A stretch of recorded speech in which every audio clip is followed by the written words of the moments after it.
I'm not going to sit here and go through all the things that England have got wrong so far because, well, we'll run out of time on the internet. This is the last knock.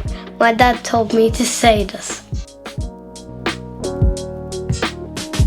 But obviously England probably got their team selection wrong at the Gabba, which meant that they kind of doubled down on that when they got to Adelaide. And some of this just comes from the fact that Jofra Archer and Moeen Ali are not available for selection. Also, for all the interest in their bowling selection so far in this series, the batting at the Gabba is the reason why they lost that first test. But certainly in this test they're behind at the moment because of their bowling. Well, kind of. They actually bowled. So let's just go back to the Gabba. I thought they bowled pretty well up until the point that Ben Stokes really started hobbling. And then for a while afterwards it seemed like everyone was injured in the English attack. Obviously Jack Leach was a big problem. He bowled 12% of the overs and he went for almost a quarter of the runs.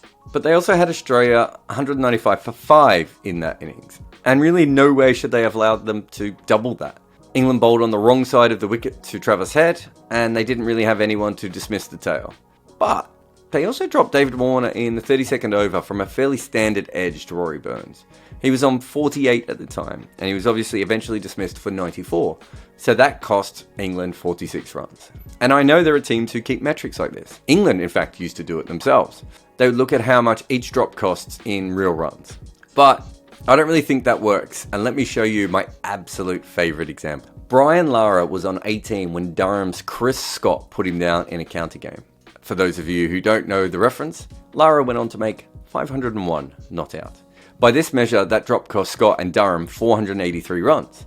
But if we were to deduct 483 from his total runs for the season, which is how some people actually do this, ignoring any buys or any other drops he might have made, he'd be left with only 187 runs in that. In fact, in Scott's entire career, that was the only season he actually made more than 483 runs. And 483 is 14.9% of his total career runs.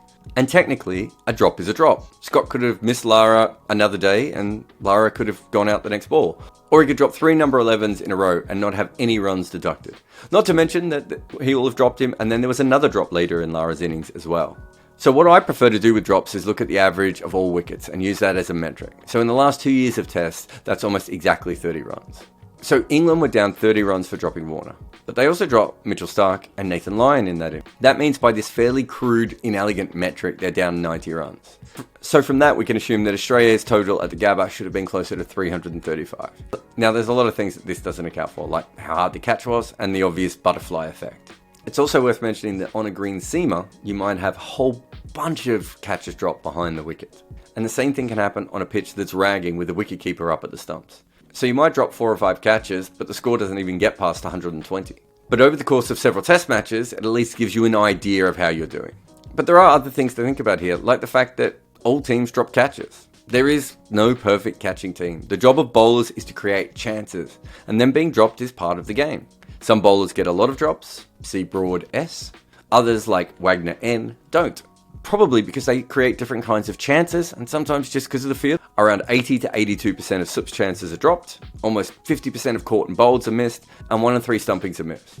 So this shows that a lot of chances go begging, but sometimes it's and how many that is the real problem. It's very rare for every catch to be taken in a test or even in innings, but obviously it does happen. According to the host broadcasters for this test match, Australia hasn't dropped a catch yet in this series, which is remarkable. But it also means that England's drops have hurt even. So to add to the 3 that I mentioned from the first test, England dropped another 6 in this match so far. Marnus Labuschagne was dropped twice by Joss Buttler. Ollie Robertson then dropped him again at a tough one at square leg. Stokes dropped a caught and bowl, Pope missed one at short mid wicket, and Buttler got his hand on another short ball that he parried above his head. All of those last ones were Mitchell Starc, which means that so far in the series he's been dropped 4 times. He's also made 74 runs, so that is more than Buttler, Pope, Hamid, Stokes and Burns. So I suppose what I'm saying is being dropped can be handy. Again, according to the broadcasters, Labuschagne has been dropped 12 times and caught 12 times in his career.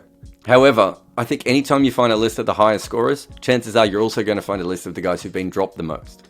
But what this does show is that in a small sample size, these things have a massive effect. Australia have currently caught 20 from 20, and England have caught 13 from 22. That's 9 chances missed to 0.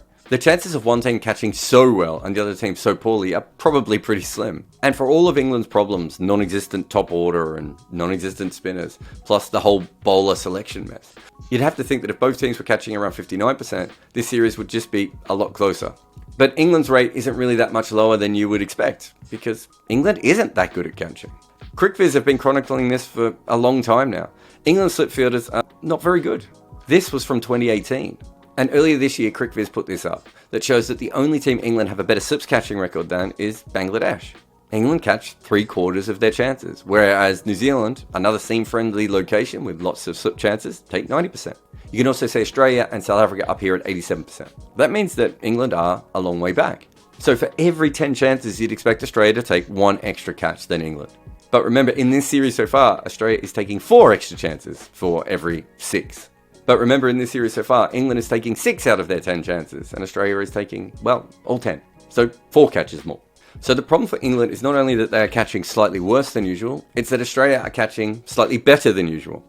This is something you see a lot in basketball games. If you have a basketball game and halftime one team is 60 points and the other team is 45, but let's say both teams have shot 14 3-pointers. The team with 60 points might have hit 8 of their 3-pointers at a 57% field goal percentage. That means they've scored 24 points from it. The team losing might have hit 4 threes at 28% for 12 points.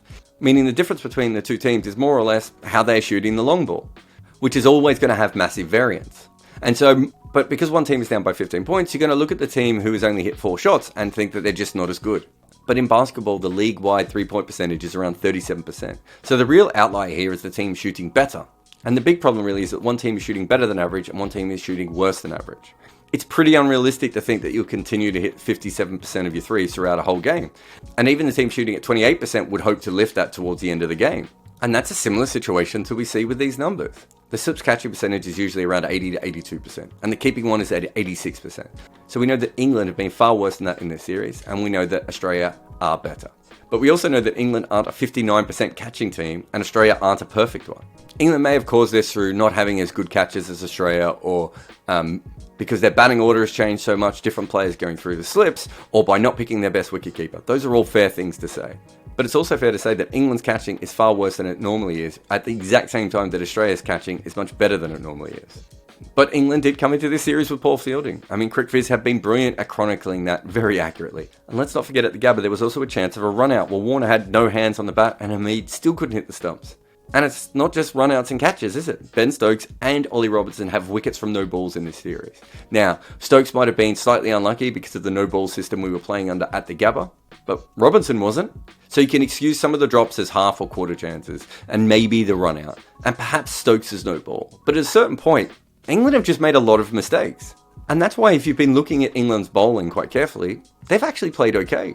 They could have bowled a little bit fuller and a little bit straighter in this particular test, and the selection decisions obviously haven't been ideal. But considering how well they've bowled so far, Australia have scored over 400 against them twice. England's bowlers have made enough chances to put pressure on what is a pretty shallow Australian batting line, but then their team has dropped them. And when the English struggling batters have made a mistake, the Australians have caught them. This might even out by the end of the series. But we've played 28% of this test series so far, and England is very close to being 2-0 down already. And by the time they start taking more of their chances, and hopefully for them, Australia start missing more of their chances, it's probably going to be too late anyway.